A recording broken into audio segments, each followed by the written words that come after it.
السلام عليكم اصدقائي الاعزاء، ازي حضراتكم؟ ان شاء الله تكونوا بخير وصحه وسعاده. كلنا شفنا زياره الرئيس ترامب للمنطقه، تحديدا المملكه العربيه السعوديه، وفينا اللي مبسوط وفينا اللي زعلان، واللي زعلان بنقول له انت زعلان ليه؟ الناس دي حره في فلوسها. الراجل رايح بيتعامل مع امراء ولاد ملوك، والسلاله كلها ملوك في ملوك، وربنا يغني الجميع. بس هو في كلمه، يعني انا باخد المواضيع اللي بتكلم فيها من زاويه مختلفه تماما. وان كانت الولايات المتحده الامريكيه اغنى دوله على مستوى العالم، حتى لو قلنا بالنسبه للسلاح وبالنسبه للقوات المسلحه وبالنسبه للنووي اللي عندهم وبالنسبه لمساحه الارض، حاجات كتير، او الاقتصاد، هي تقدر تتحكم في اقتصاد العالم كله بالسلب او بالايجاب. علشان تقول لي اقتصادها واقع عشان كده جايه تعمل هنا استثمار، اقول لك انا اسف، اركن على جنب.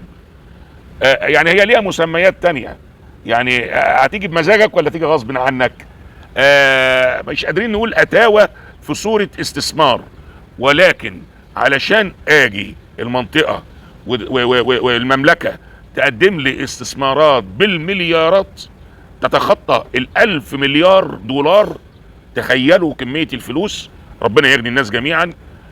مملكة، دولة تانية، يعني بيحكمها مشايخ، سمو الشيخ فلان الفلاني، ولكن هي في الاخر برضو تعامل معاملة المملكة.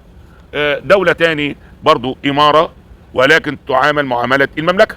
الحكم فيها يورث. فدولة قدمت له طيارة هدية بالشيء الفلاني، اقتصاد دولة من الدول. دولة قدمت له ما يتخطى ال1000 مليار كاستثمار. ده يدل على ايه؟ يعني انا مش انا بقى، ده انا راجل على الله، كرئيس دولة عظمى، اغنى دولة عسكريا ونوويا واقتصاديا وتنمويا وكل حاجة زي ما انتوا عايزين تقولوا قولوا، وجاي هنا ياخد استثمار وهو اللي بيحدده المبلغ قد ايه. معنى ذلك هو فعلا محتاج للاستثمار ده، ولا فردة ولا بلطجة ولا عافية؟ المهم للي يطيع الأوامر وينفذ، وفعلا نفذوا على أكمل وجه، وأمر يخصهم ما يخصناش. ليه الرئيس عبد الفتاح السيسي ما حضرش القمة الخليجية؟ مش عشان هو مش خليجي، لا، لأن هو قال لا للتهجير، والتهجير ده قصة كبيرة احتمال نتكلم فيها مرة تانية. قال لا للتهجير في الوقت اللي كتير قالوا نعم. في الوقت اللي الرئيس ترامب طلب التهجير، الرئيس المصري يمكن هو وعدد بسيط جدا من رؤساء اللي موجودين في المنطقة اللي قالوا لا. قال لا لعبور قناة السويس بالمجان. برضو لما طلب الرئيس ترامب عبور السفن الحربية والتجارية اللي بتحمل العلم الامريكي يعدوا من قناة السويس بالمجان، فرفض الرئيس عبد الفتاح السيسي. فهنا عندنا رئيس مصر قال لا عبور بالمجان ولا للتهجير. وزي ما قلت لحضراتكم، لا للتهجير ده هنتكلم فيها مرة تانية. لكن لقى اللي بيقول له هديك البترول وهديك الغاز بتاع بلدي. بلده مين؟ اللي هو سوريا. بلدك مين؟ مين اللي قال ان سوريا بلدك ايها الرجل المحترم؟ فهنا قال له انت بتحكم سوريا؟ اللي بيحكم سوريا او معظم الاراضي السورية من ناحية الشرق القبائل ومالكش حكم عليهم، ومن ناحية الشمال الكيان اللي دخل واحتل مساحة كبيرة من ارض سوريا وجبال سوريا ووديان سوريا على اساس ان بيحمي الدروز، والشمال الشرقي اللي بتحتله وبتتحكم فيه تركيا. هنا انت فين سوريا؟ انت راجل رياضي بتلعب جودو او بتلعب كاراتيه او عندك وقت تلعب وتتريض، ربنا يكرمك ان شاء الله. فانت بتدي غازك وبترولك لامريكا اللي مش محتاجه له اصلا، لكن هي فردة. وبناء عنه قال لك هنرفع العقوبات عن سوريا بطلب من الامير محمد بن سلمان صاحب السمو الملكي وولي عهد المملكة العربية السعودية، طلب منه برفع القيود ورفع العقوبات عن سوريا. فيا سادة يا محترمين، ما حكم في ماله ما ظلم. الله، انا هدي امريكا ما يتخطى ال1000 مليار دولار، مش هنعرف نحسبها حتى بالمصري، مش هنعرف نحسبها حتى بالجنيه المصري، مش هنعرف حتى نحسبها بالريال. ده عالم عشان استثمار. الاستثمار ده عائد بالمكسب على مين؟ للولايات المتحدة الامريكية ولا للمملكة ولا للمنطقة؟ احنا ما لقيناش حد جاب سيرة الاراضي المحتله ولا اللي بيحصل هناك لاخواتنا واولادنا وابائنا. ما لقيناش حد بيتكلم عن الناس دي، ما لقيناش حد بيتكلم عن المقهورين دول. ليه؟ لان ما معاهمش حاجه يدفعوها. لكن اللي معاهم بيدفعوا علشان يحمي رقابيهم، هم يحموا رقابيهم، عشان كده بندفع. ولكن ساعة ما جيبك ما هيفضى هيجي عليك الدور. خلي بالك، ده اللي بيحصل ده واللي حصل ده مفروض يكون ذريعة ان يحصل تكاتف في الشرق الاوسط، دول عربية مع الخليج العربي مع دول الكل، افريقيا مع جزء من اسيا، يجمع كل ده على بعضه ويعملوا اتحاد، علشان في وقت من الاوقات محدش يقدر عليك. لكن صدقني انت محتل بالقاعدة العسكرية اللي موجودة في ارضك. النهاردة الكل بيضحك معاك وبيزغزغك علشان يضحكك، لكن ما انتش عارف بكرة ايه اللي ممكن يحصل. الحرب شغالة على مصر، لان لحظة ما مصر ما هتقع مفيش قومة هتقوم لأي دولة في الشرق الأوسط. ليبيا اتدمرت، العراق اتفكك، سوريا بيحكمها الدروز وبيحكمها الكيان وبتحكمها تركيا، بخلاف الجزء اللي هو دمشق اللي بيحكمها أحمد الشرع. أكم من دول حوالينا خلاص. يعني لما نقول العراق وجيش العراق اللي كان يتخطى المليون جندي راح فين؟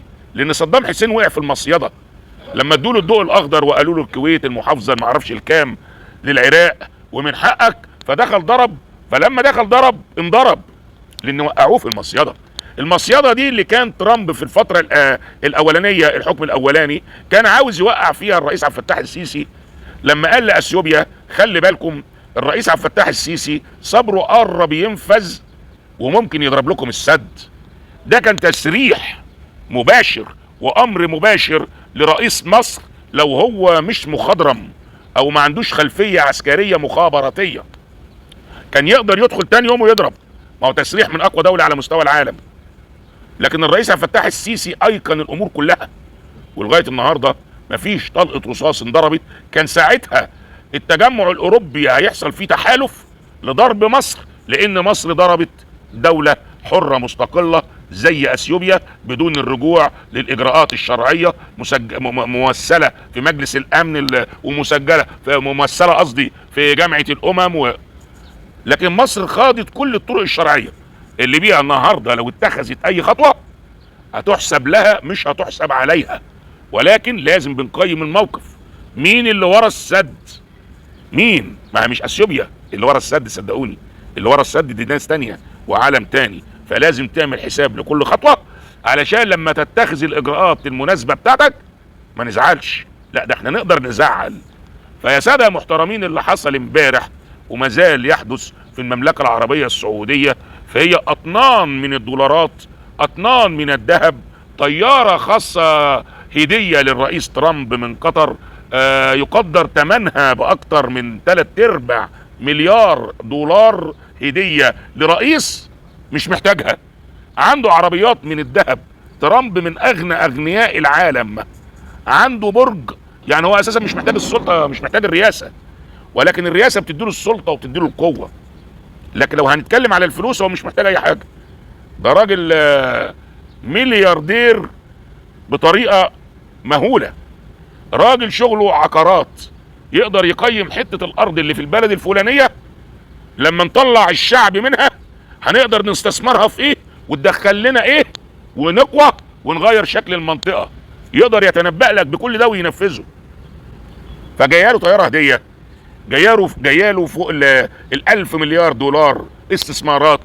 يعني انتوا بتدفعوا عشان تحموا انفسكم بس، لان لا الامارات محتاجة الاستثمار، ولا المملكة العربية السعودية محتاجة الاستثمار، ولا قطر محتاجة الاستثمار. بالعكس، ده انتوا حواليكوا دول محتاجة لكم. لو مديتوا ايديكم بفلوسكم وضميتوا الدول دي ليكم، مش ضم احتلال، ضم استثمار، فاكيد هتلاقوا فيها الاراضي الخصبة اللي تنفعكم جميعا. اللي عاوز يعمل مشاريع للمواني البحرية، اللي عاوز يعمل مشاريع للاراضي الخصبة مراعي خضراء، اللي عايز يعمل مشاريع عقارات، اللي عايز يعمل مشاريع قرى سياحية، اللي عايز يعمل مشاريع مصانع ويشغل فيها ناس قاعدة كده في البيت من غير شغل. ومش هنقول دي مصر وليبيا والعراق، لا، ساعتها نبقى كلنا كيان واحد على قلب رجل واحد. كان ساعتها ممكن يتعمل لنا بدل الحساب مليون حساب. لكن طول ما احنا في تفكك وكل دولة بتقول يلا نفسها، استقبال تاريخي اسطوري للرئيس ترامب امبارح الفاتح بامره. عمل ايه للقضية؟ دمر الشعب وبيساعد في تدمير الشعب، وانتم بتدوا له المكافأة على كده. كان الله في عون الشرق الاوسط في وجود دول زي ما بيقول زي القرع بنمد لبره. شكرا جزيلا لحضراتكم، لك الله يا مصر. السلام عليكم.